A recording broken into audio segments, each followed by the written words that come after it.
Amen. Je crois que depuis qu'on est là et qu'on se parle, vous avez saisi le sens de la prédication que nous vous donnons.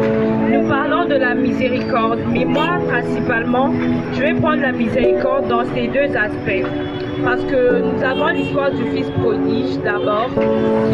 Il avait un frère, son frère était tout le contraire de ce que lui il était. Son frère c'était un bon fils, il faisait plaisir à ses parents, il faisait toujours tout ce qui était bien. Et l'autre c'était pas un bon fils. Du coup, il est allé voir son père pour prendre son héritage, ça vous connaissez. Après, il a dilapidé son argent, il est allé dans les boîtes et il a fait tout ce qu'il faisait. Mais moi, ce que j'aime le plus de le fils prodigue, c'est son attitude. Parce que je pense que les gens le jugeaient parce qu'il avait de l'argent et qu'il avait tout dilapidé.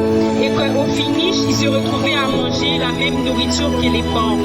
Mais lui ne s'est pas arrêté au jugement des hommes pour se dire oui, je suis belle, je ne sais pas gérer mon argent, je mérite ce qui m'arrive.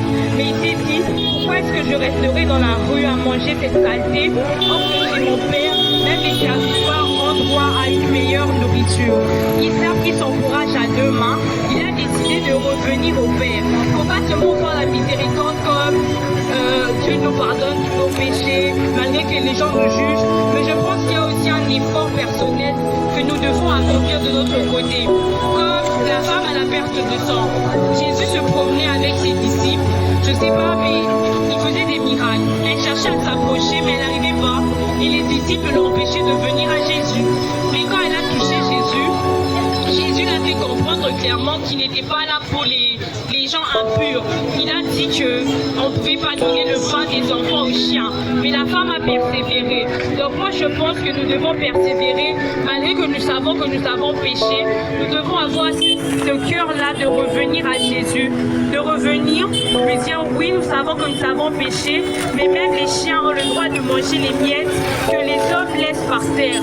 Donc nous devons avoir cette attitude-là de quoi? Nous devons prendre d'abord conscience de que nous sommes dans le mal et que nous avons fait mal.